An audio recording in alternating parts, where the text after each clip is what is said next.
fans across the world were shocked last week after Hollywood star Gene Hackman and his wife Betsy Arakawa were discovered dead in their Santa Fe home. What's the latest on the investigation into their mysterious deaths, and why has one Hollywood insider alleged foul play?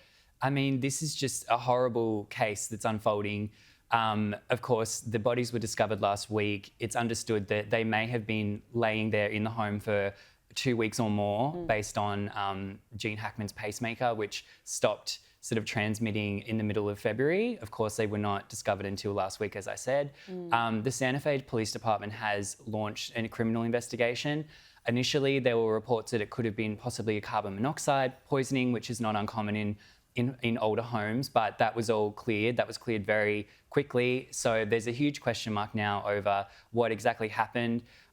There's also a theory that maybe that they took their own lives. That has been ruled out or cast doubt on because they weren't discovered together. They were discovered at different points in the house. So Betsy was discovered in a bathroom. Gene Hackman was discovered elsewhere on the property. So there's a lot of questions remaining.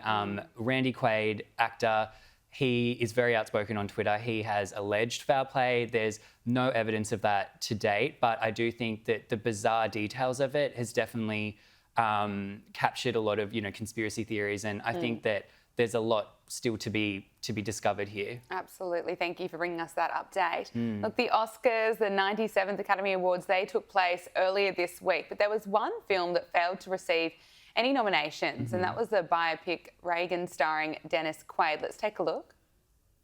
I am about to start the biggest war of this century, and I'm not going to fire a single shot.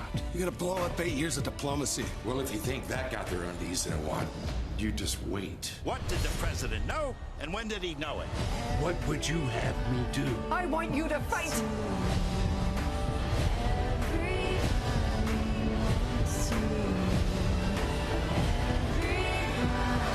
Mr. Gorbachev, tear down this wall. Riley, what have the filmmakers had to say, and also could this be linked to the Academy's controversial DEI requirements?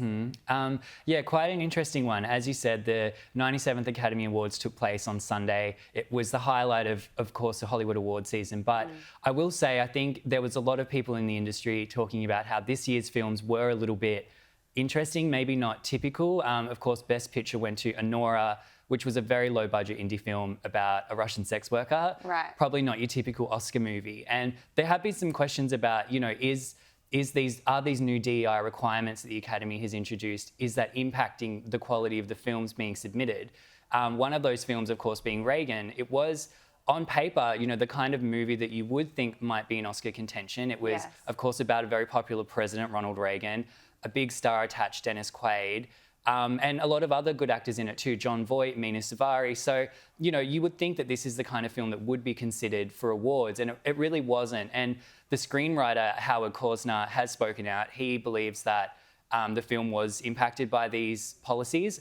Wow. Of course, there's the official DEI policy, which says that to be nominated for Best Picture, films have to have X number of minority groups in them. Yeah. And then there's, of course, other awards that don't have those requirements, but he feels have just, I guess, unofficially impacted maybe the film's chances. So a bit of a shame, but looks like a great movie, definitely one to check out. It did do quite well at the box office. So, unfortunate, but I think that's just the case here. And I think that, there is a conversation to be had maybe about, are we getting a little bit carried away with some of these requirements? Absolutely, if it's impacting films the way that he says it is, and good on him for calling it out so we can keep having these conversations. So we've seen so many companies roll back their DEI policies because it has the reverse effect.